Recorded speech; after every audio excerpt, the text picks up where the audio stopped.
Hello everybody, welcome back to the channel. Make sure to like, comment, and subscribe for more content like this. This video is going to be about All Might, the symbol of peace, or former symbol of peace.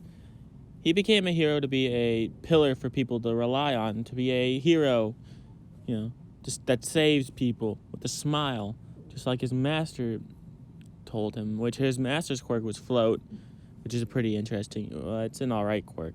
But he had a stockpile ability, and he had it for I'm pretty sure it was like 40 years he had this quirk. So he had the ability for the longest. Then he has the ability to transfer his quirk to somebody else, and then he gives it to Deku. And now he has to train these fledgling heroes to become heroes. And he has this, obviously he wants to train his successor, and he picked Deku because Deku was the first person to, he ran in there without thinking, and this, that, and the other, and he has the same ideology as All Might does, the same, philosophy that he needs to save people, this quirkless boy, because he was quirkless before he got the quirk.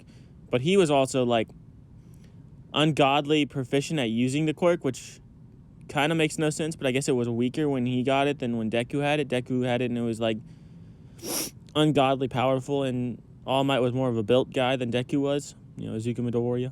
And you have to give All Might a lot of props. He did bow to Deku's mother and, apologize for what he did. Because what he's doing is he gave this guy hope. He's watching this kid beat himself up, trying to get to his level, trying to surpass All Might, trying to do all these things. There's so many people. All Might is the end goal for most people. And what do I mean by that? Well, the villains want to kill him, which I think he should have died in his battle against, All for One, or One for All. I think it's All for One. I think it's All for One. But the big bad guy, he should have died against him. It makes no sense that he's still alive, to be honest. And from a narrative position, he has nothing left to do. If he would have died, it would have had the same outcome as it has now in the story, because they act like he's dead. What do I mean by that? Bakugo keeps having all this trauma, all this pain, all this, other stuff about All Might, because All Might retired because of Bakugo and Bakugo's mind. But All Might was always going to retire. He didn't have the power, he didn't have the will, because he got injured in his one battle against All for One, so he didn't have the power to keep going, keep pursuing this very dangerous career that he has chosen. And so he gave up, and then Deku was the only one who realized what he was saying and what it meant.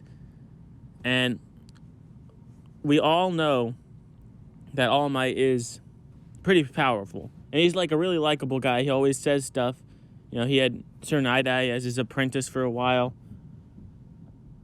or sidekick, which was kind of an odd realization that he did have a sidekick, but Sir Night-Eye forced himself upon it.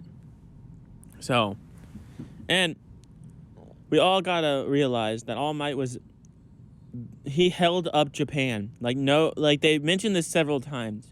Basically, all the other heroes were basically chopped liver besides him and Endeavor, because All Might was just doing all the work. No one had to do anything, really, because All Might was there. All Might was doing all the work, doing all the heroing, and they never had to try to be a hero. They never had to try to, they had to try to save people because they were heroes and to keep, image up. But nobody was trying harder than All Might. All Might was doing everything. All Might was fighting everybody. And then he got injured, and then he became a UA teacher, and then UA got attacked multiple times. But they're only attacking one class. And all this stuff has to be weighing on All Might's mind. And now he went from basically doing everything to not being able to do anything. Not being able to help anybody, really. He has to help these fledgling heroes become heroes. He saw Bakugo had a burden, and he didn't really do anything for Bakugo for a very long time. There's no way you can't tell me that you shouldn't have a conversation with this guy. Because he keeps saying, he kind of did. He was well, if you grow from nothing, then no. But, All Might should have realized it. All Might just, didn't really realize it until, Deku realized it first. that I guess Deku also knew Bakugo more, but like obviously Bakugo was struggling with stuff because this weak, pathetic loser in Bakugo's mind, all of a sudden was at his level, at his ability, fighting there beside him and surpassing him and beating him left, right, and center. This quirkless loser, and that dynamic always stayed constant throughout the show until later. Then it's more like a friendly rivalry, even though Bakugo would never say they're friends. But All Might had like the greatest impact on this country. He made people, he's like the Goldie Roger. He forced people to become heroes. He had people want to follow in his footsteps. The next generation of amazing quirks, the next generation of people that want to surpass him, that want to beat him. Because when there is the best, there's people that always want to beat the best. They want to grow. They want to beat this man that everyone thought was unbeatable. I want to surpass him. I want to be better than him. Because why would I do this thing if I don't want to be the best? If I don't want to be the greatest there ever was, there's no point in doing it. And that is like a lot of like the fledgling heroes' perspectives is I gotta be number one. I'm gonna beat this guy. This guy is my end goal. I have to be better than him. I have to be able to save more people than him. I have to be able to at least be on his level. But I want to be better than him. And I think that is probably the most like thing that All Might did. And he made people feel safe because All Might is here. Now, what do they do when All Might leaves? Somebody else has to take up that mantle, and the guy that took up that mantle wasn't ready to take up that mantle, even though he thought he was. But he didn't get it the way he wanted to, and that crushed Endeavor. That annihilated Endeavor. Because this dream that he's always had, this dream that he's always been looking forward to, he finally got it, but not the way that he wanted to, not the way that he had put in mind, and not in the way that, he thought it would go. It went the opposite. It went the complete another different route. And that crushed Endeavor. That absolutely annihilated the man. To think that all his dreams and all his admirations, were given up because this guy got in a fight that he couldn't win. But he did win. So I guess he couldn't win's the wrong word. But like, the odds were stacked against All Might in that fight.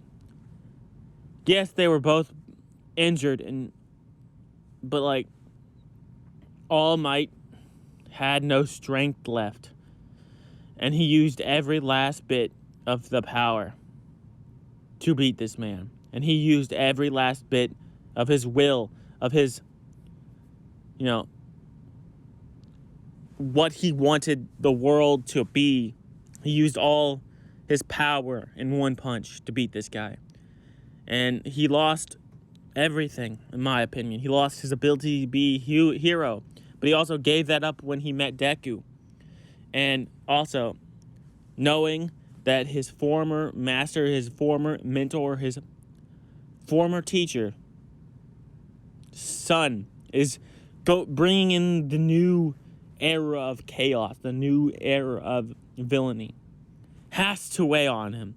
Has to. Because that was his teacher. He loved his teacher. His mentor meant everything. And it shattered him that his teacher died. It shattered him to bits. And I think this realization, this feeling is going to happen to Deku. I think it has. Because Deku has to step up. Now, Deku has everything in the palm of his hand. He has like fucking 10 new abilities, and he will obviously be better than All Might was. That's the whole point of the show. But to be better than All Might, you need to have 6 quirks. Isn't that insane? And every single one of them has to be on a new level. Anyways, that's going to do it for this video. I'll see you guys in the next one. Peace.